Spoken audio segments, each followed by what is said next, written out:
Hello and good morning, all of you. Welcome to the Alpha IS Academy, and this is the beginning of our new course PYQ Answer Writing Course. PYQ stands for Previous Year Questions.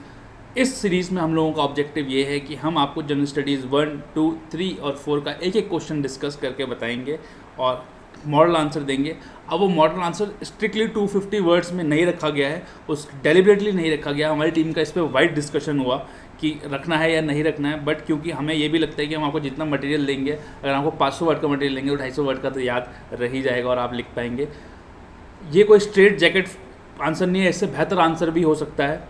Alpha S does not claim that its answer are the best answer, but हाँ, it is not the worst answer, we promise you that. और हमने पूरी कोशिश की है कि हम आपको बेहतर से बेहतर आंसर लिखना सिखाएं, और इस सीरीज़ के ज़रिए यही उद्देश्य है कि आप जो है आपकी जो आंसर राइटिंग स्किल है उसको इम्प्रूव किया जाए, क्योंकि अब दिन प्रतिदिन आंसर राइटिंग की जो अहमियत है, वैल्यू है, इम्पॉर्टेंस है, वो दिन प्रतिदिन यूपीएससी में बढ़ती जा रही है। तो आज हम जनरल स्टडीज़ 1 के क्वेश्चन से स्टार्ट करते हैं। That is art and culture का एक क्वेश्चन है जो 2018 में आया था, और क्वेश्चन था safeguarding the Indian art heritage is the need of the moment. ठीक है, इंडियन आर्ट हेरिटेज को प्रिजर्व करना है, is the need of the moment. अब देखो आपकी अप्रोच क्या होनी चाहिए। अब किसी भी आंसर की इंट्रोडक्शन होता है, बॉडी होता है, कंक्लूजन होता है। अब ये कतई ही ज़रूरी नहीं कि हर आंसर का इंट्रोडक्शन हो, हर का बॉडी हो। बॉडी तो ऑलमोस्ट 99 में होता है, और हर किसी में आप कंक्लूजन दें। आपका अपना इनोवेशन हो सकता है आंसर में, ज़रूरी नहीं कि आप ऐसे ही लिखें। बट क्योंकि आंसर ऐसे ही लिखा जाता है और जितने भी टॉपर से हमने बात की है वो लोग ऐसे ही लिखते हैं, तो हम आपको बता रहे हैं कि ऐसे आप लिख सकते हैं। ये एक तरीका है लिखने का, इसके अलावा हज़ार और तरीके हैं। तो आप अपना भी इनोवेट कर सकते हैं। आप उसको कमेंट बॉक्स में डाल सकते हैं। हमारा व्हाट्सएप नंबर डिस्क्रिप्शन बॉक्स में, आप वहाँ में अपना आंसर लिख के भेज सकते हैं, और हमारी टीम इवेल्यूएट करके आपको ज़रूर बताएगी कि आपको आपका जो डायरेक्शन है वो सही है या नहीं है। सिर्फ हम आपको गाइड कर सकते हैं, बात बाकी सही क्या है गलत क्या है वो तो या तो भगवान जानता है या यूपीएससी जानता है। तो इंट्रोडक्शन में बेसिकली आप क्या करते हैं, यू ब्रीफली इंट्रोड्यूस कि आप इंडियन आर्ट एंड हेरिटेज है क्या। फिर बॉडी में आप एक्सप्लेन करेंगे कि क्यों सेफगार्ड करने की नीड है इंडियन आर्ट एंड हेरिटेज को, और क्या क्या आप स्टेप्स ले सकते हैं इंडियन आर्ट एंड हेरिटेज को प्रिजर्व करने के लिए। कंक्लूजन में आप एक कंक्लूडिंग रिमार्क लिख देंगे इंडियन आर्ट एंड हेरिटेज से रिलेटेड। अगर मैं मॉडल आंसर की बात करूं तो एक बढ़िया सी लाइन स्टार्ट करो, ऐसे लिखो, Indian art and heritage over the last 3 millennia has successfully but quietly observed the best assemblable parts of other religions and cultures from time to time and integrated them into itself. This is visible in all aspects: music, dance, painting, sculptures and architecture. अब ये हमने यहाँ पे लिख तो दिया, but हमारे पास हमने रिसर्च किया, हमने अपने आप लिखा, और हमने बहुत समय लिया इसको लिखने के लिए। आपको अपना आंसर 7.5 मिनट में लिखना है। और मेरी बात मानिए, जब मैं मेंस देता था तो वहाँ मेरा ये मानना था, मैं अपने दोस्तों से भी हमेशा ये कहता हूँ, जितने भी बच्चे हमारे पास आते हैं हम सबसे ये कहते हैं, मेंस में आपका दिमाग नहीं लिखता, आपका हाथ लिखता है। आपका हाथ ही आपका दिमाग है। जो आपने रटा हुआ होता है वही आप लिखते चले जाते हैं, जो आपने प्रैक्टिस की होती है वही लिखा जाता है। तो मैं आपसे रिक्वेस्ट करूँगा कि जो मॉडल आंसर चल रहा है इसके आप पॉइंट वाइज फॉर्म बना लें। इसकी पीडीएफ्स आपको चाहिए तो वो हमारी साइट, हमारे टेलीग्राम ग्रुप पे अवेलेबल है। इन पर्टिकुलर की स्लाइड्स चाहिए तो आप मेरे से हमेशा व्हाट्सएप ग्रुप पे हमें मैसेज करिएगा, और हमारी टीम जिस भी पार्ट की आपको स्लाइड चाहिए, जिस भी क्वेश्चन की आपको स्लाइड चाहिए, वो स्लाइड भी हम आपको प्रोवाइड करेंगे। ये अल्फा IAS का वादा है आपसे, और इसका आपसे कोई पैसा नहीं लिया जाएगा, because we believe in affordable education. We are here to help you.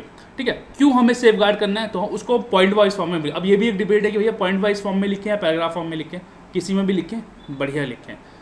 Examiner को समझ में आना चाहिए, लैंग्वेज सिंपल होनी चाहिए, फैक्ट्स का इस्तेमाल करें, बड़ी बड़ी खतरनाक जार्गन्स ना लिख दें, ऐसी इंग्लिश ना लिख दें कि एग्जामिनर को समझ में ना आ रही है। ये सब ना करें, अपने एग्जाम्पल को सिंपल रखें और वैसे करें। तो इसकी बात करें तो इंक्रीज इन इलीगल एक्टिविटीज़ होगी, वहाँ हमने एक फैक्ट डाल दिया कि भैया ये देखा गया कि 10,000 मेजर वर्क्स जो बड़े बड़े वो थे वो इलीगली इंडिया से बाहर जा रहे थे। Then art and architecture through the prism of religion and community identity. भाई देखो आप इसमें जो है ना डायमेंशंस को जो है डिवाइड कर रहे हो। अभी हमारी एक ऐसी सीरीज़ भी आ रही है, उसमें हम थीम वाइज ऐसे डिस्कस करेंगे। ठीक है, वो हो सकता है सितंबर एंड में आए। ठीक है, फिर पॉल्यूशन इम्पैक्ट और मॉन्यूमेंट्स, जैसे आप इसमें एग्जांपल्स देखो, फैक्ट्स एग्जांपल्स।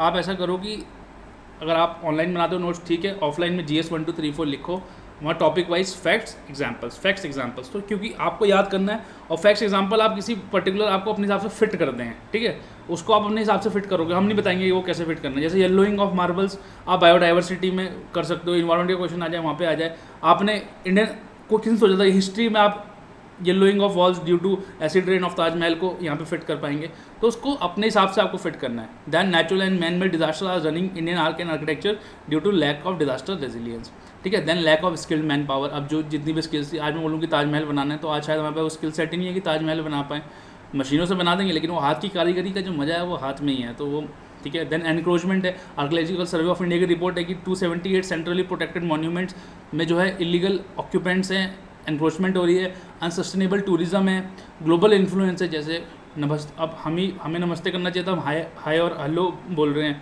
ठीक है, ये क्या है, हमारा नेशनल इरोजन है। देन हमारी कॉन्स्टिट्यूशनल रिस्पॉन्सिबिलिटी है, उसमें भी दो चीज़ों की है, एज अ सिटीजन भी हमारी रिस्पॉन्सिबिलिटी है और स्टेट की अपनी रिस्पॉन्सिबिलिटी भी है। सिटीजन रिस्पॉन्सिबिलिटी क्या है, आर्टिकल 51A में आपकी फंडामेंटल ड्यूटी है to value and preserve the rich heritage of the country's composite culture, और स्टेट की रिस्पॉन्सिबिलिटी आर्टिकल 49 में है जो कहता है कि protection of the monuments and places and objects of national importance.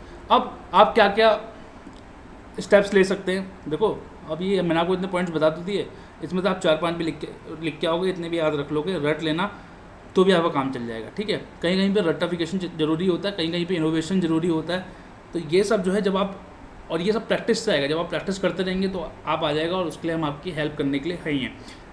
Following step ले सकते हैं, आपने कॉम्प्रिहेंसिव लेजिस्लेशन बनाया, जैसे कि आपके पास antiquities and art treasures act 1972 का, उसमें फर्दर लेजिस्लेटिव स्क्रूटनी चाहिए। अब ये जो एक्ट है हर किसी को याद नहीं रहेगा, बट आपने ये डाल दिया ना तो आपके पास एक एज आ गया कि भैया ठीक है, इस बंदे को कुछ तो पता। देखो आपको इन्फॉर्म लगना है वहाँ पे कि एग्जाम में लगना चाहिए यार इस बंदे को सही आता है और इसने सही चीज़ को सही जगह फिट किया है। जब जिस दिन आपने ये सीख लिया कि सही जगह को सही चीज़ को सही जगह फिट करना, आप बॉस बन गए।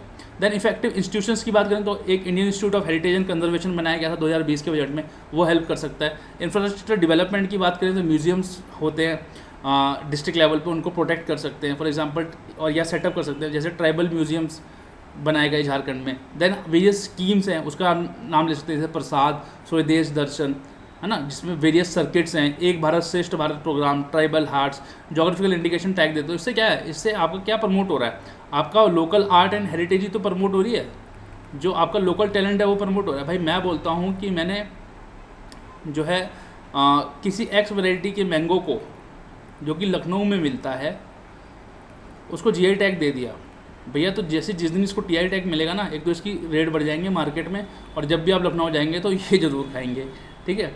Then to build a cultural resources with an adoption of scientific and technological knowledge to local circumstances as well as performing partnership between local and global bodies, cultural awareness बढ़ाएं through community participation, educate करें बच्चों को, inculcation of art and academic curriculum में लाएं, बच्चों को सिखाएं, adults को सिखाएं, और डिफरेंट एज ग्रुप को डिफरेंट तरीके से देखो। मंत्र ये है कि डिफरेंट एज ग्रुप को डिफरेंट तरीके से टारगेट करो, तो ये डायमेंशन अपने आप में बन गया। फिर एक बढ़िया सा लास्ट लाइन लिख देते हैं, the composite nature of our art heritage reflects composite nature of our society, it's time for holistic responsibility to protect our art and heritage. That was all for GS1 question. GS2 1-2 दिन में आएगा, फिर एक दिन GS3 आएगा, GS4 आएगा। हमारा उद्देश्य ये है कि हर हफ्ते आपको एटलीस्ट 4 क्वेश्चन तो हम लोग लिखना सिखाएं, और हम इस चीज़ को कैसे इंप्रूव कर सकते हैं, आपका फीडबैक हमारे लिए बहुत वैल्यूएबल है, तो अपना फीडबैक हमें ज़रूर दें, और आपको कोई प्रॉब्लम आती है तो हमें कमेंट बॉक्स में बताएं, हम आपकी हेल्प ज़रूर करेंगे। Till then take care, keep smiling, bye bye.